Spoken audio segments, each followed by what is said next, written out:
नमस्कार, मैं Rajesh Bharat Haryana today news channel में आप सभी का स्वागत करता हूं। आज हम खास मुलाकात का एक प्रोग्राम कर रहे हैं।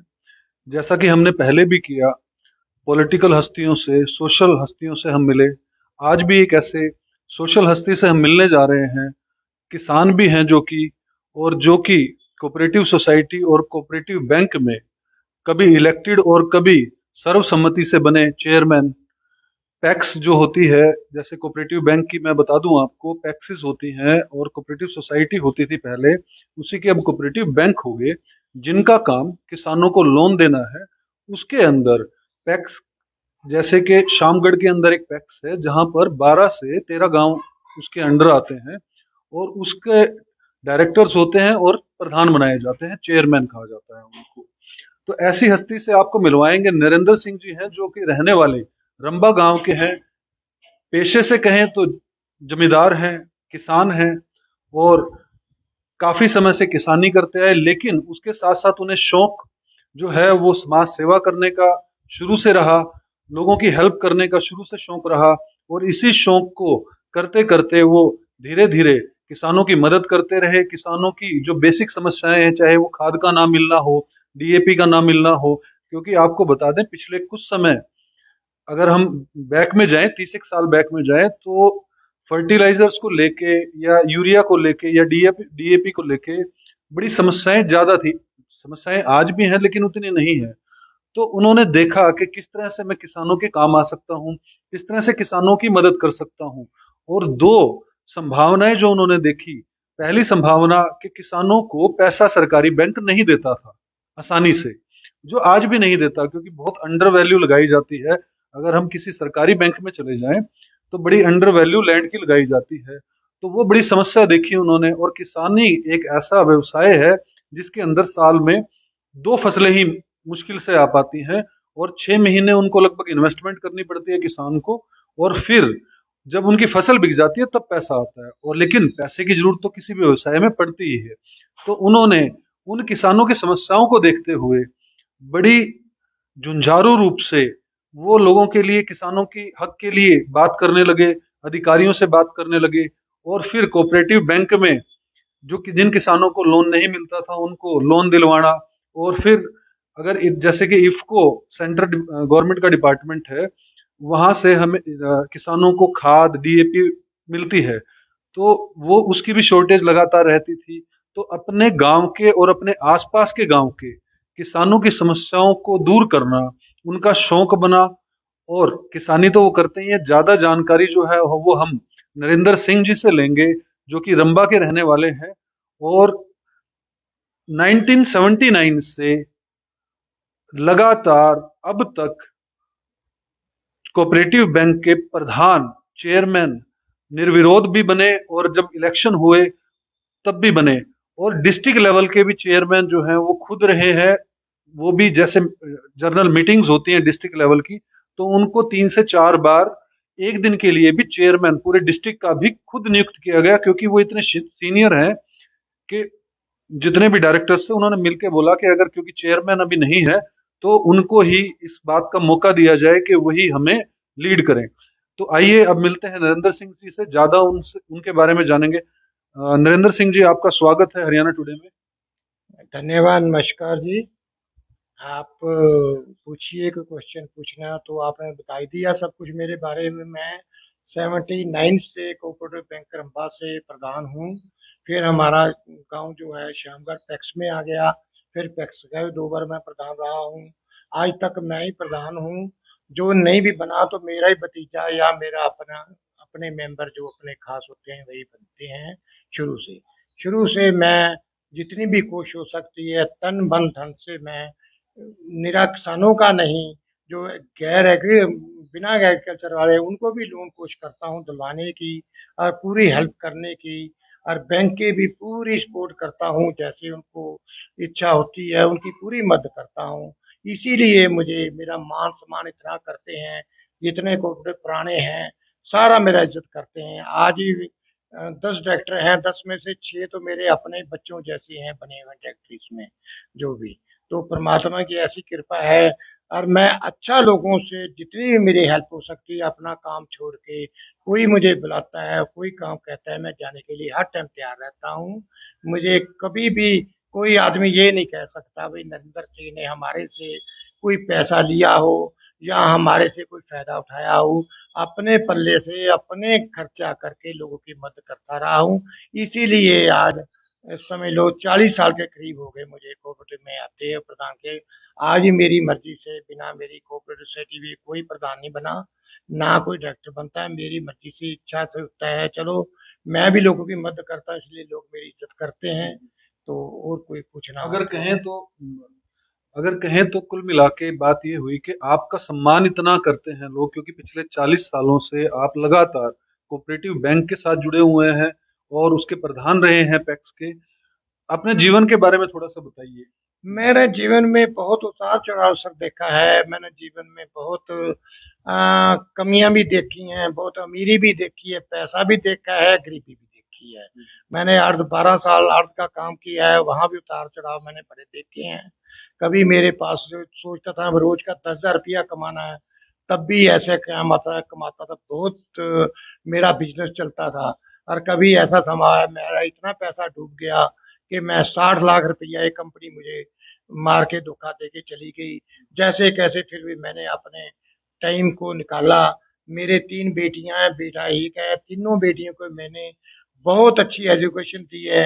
आज परमात्मा की दया से मेरी तीनों बेटियां मैं इतनी खुशहाल हैं कि मैं अपने मन से मुख से कुछ कह नहीं सकता। ऐसा लगता है कि जैसे कि आपने जो है बिना किसी सेल्फिशनेस के लोगों की मदद की है।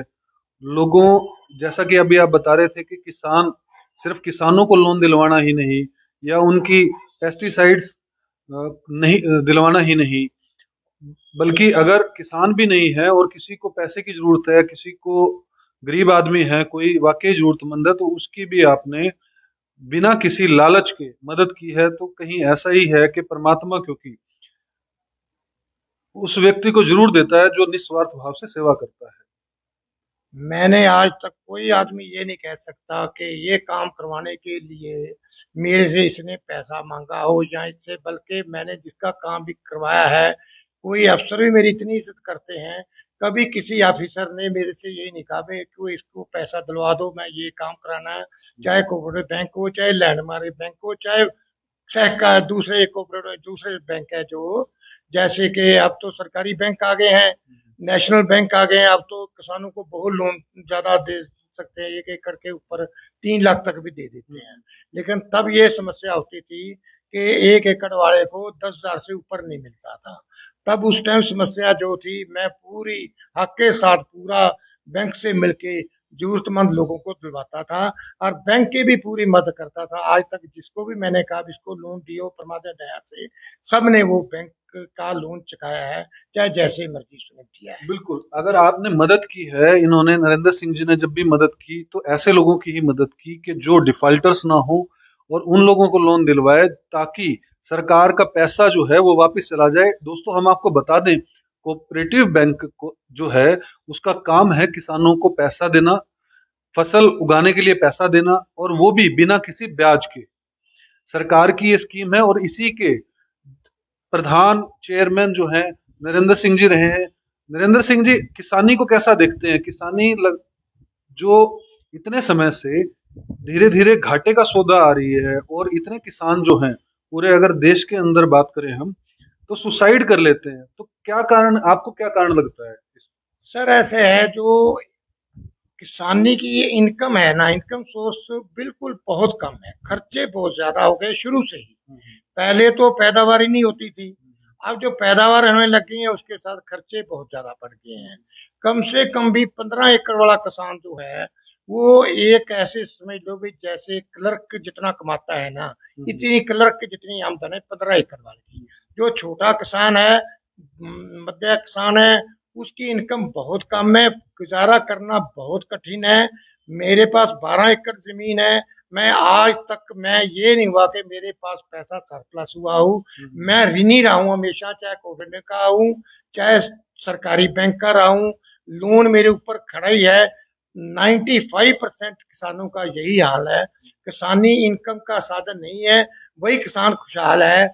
यहाँ तो जिसकी साइड इनकम है, जिसके बच्चे नौकरी में हैं या जिसके बच्चे बाहर गए हुए हैं, जो बिल्कुल खेती पे डिपेंड है, 10 एकड़ वाला भी किसान बड़ी मुश्किल से रोटी से गुजारा कर सकता है।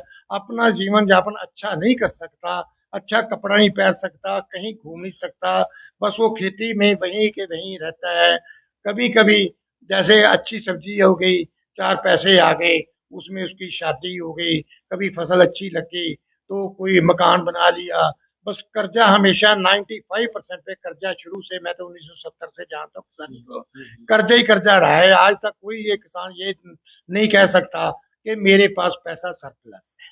कहने का मतलब ये है कि जो छोटा किसान है, जिसके पास 10-15 एकड़ तक भी जमीन है, वो भी सिर्फ अपना गुजारा चला सकता है।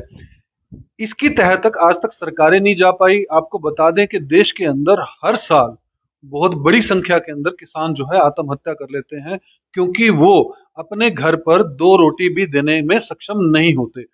दूसरी बात, हम नरेंद्र सिंह जी से, क्योंकि लगभग 40-45 सालों से ये किसानी करते आए हैं, खेती करते आए हैं। जो मोदी सरकार अभी 3 ये कानून लेके आई है, जिसको किसान काले कानून कह रहा है, इसके बारे में आपकी क्या राय है? मेरी राय ये जो काम चल रहा था ये ऐसे ही चलने देना था, कुछ किसान खुशहाल होने वाले थे। अब इसमें किसानी के ये जो कानून आए हैं इसके बारे में मुझे ज्यादा नॉलेज तो नहीं है, लेकिन मुझे इतना पता है कि ये किसानों के हक में नहीं है। इनको सरकार को ये कानून हटा लेने चाहिए। पहले ही किसान मरा हुआ है, अगर ऊपर से थोप दे, कंपनी के ऊपर दे दिया तो कंपनी की मर्जी से लेगा माल। अगर हमारा माल अब तो गवर्नमेंट उठा लेती है, हमारे तो पैसे आ जाते हैं। अगर एमएसपी मुझे मिलता है, गारंटी मिलती है, मेरे पैसे आ जाते हैं। अगर कल को खुदा न खासा कंपनी आती है, कंपनी हमारा माल सेलेक्ट कर लेती है, सेलेक्ट करके बाद में जवाब दे देती है ये मुझे पसंद नहीं है माल, तो उस माल को हम कहाँ ले जाएं? आज जैसे मान लिया हमारी गेहूं का रेट 2000 रुपए है, कंपनी कहेगी मैं तो 1000 रुपया दूंगा, मुझे 1000 में वो देनी पड़ेगी फसल, मेरी मजबूरी हो जाएगी।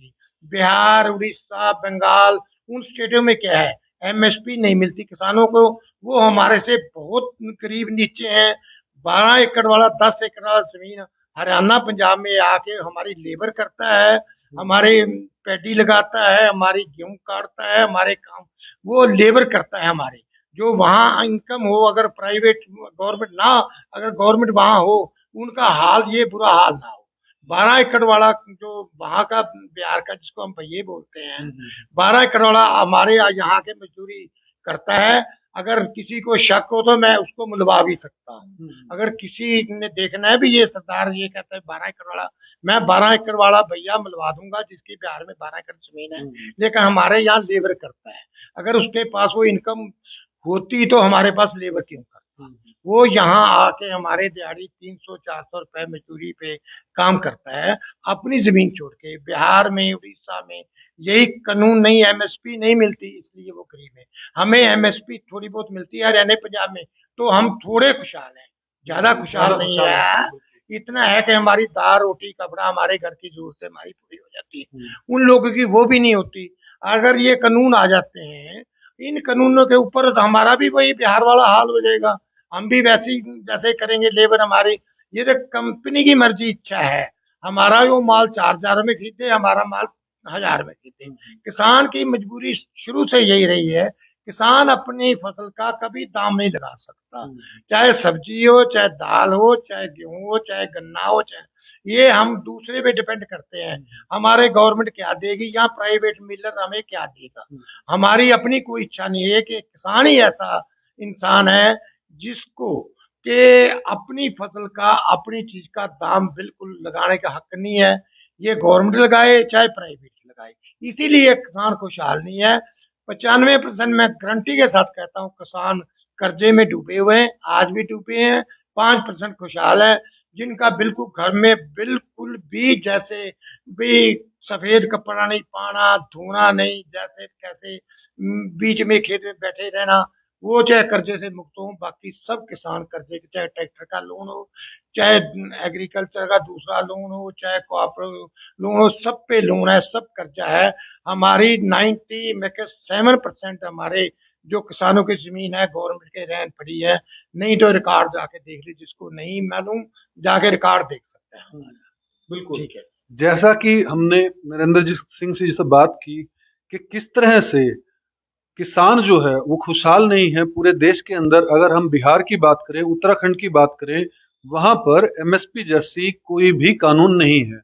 वहां पर आज अगर गेहूं यहाँ पर 2,000 रुपए क्विंटल खरीदी जाती है, तो बिहार के अंदर यही गेहूं 1,000-1,200 रुपए में आराम से मिल जाती है। वहीं अगर चावल की बात की जाए, अगर यहाँ पे 1,200-1,500 रुपए में मिल जाता है, तो वहाँ 700-800 रुपए में खरीदा जाता है। एमएसपी बहुत जरूरी है। और हमने नरेंद्र सिंह जी, क्योंकि बहुत एक्सपीरियंस्ड किसान हैं, उनसे इन तीनों कानून के बारे में राय भी ली, खास मुलाकात की इनसे और इनके विचार जाने, इनके जीवन के बारे में जाना, इन्होंने किस तरह से संघर्ष किया और किस तरह से ये कोऑपरेटिव बैंक के अंदर निर्विरोध रूप में जो है चेयरमैन रहे, प्रधान बने और इलेक्टेड प्रधान भी रहे, और 40 साल जो है वो कोऑपरेटिव बैंक के साथ जुड़े हुए हैं।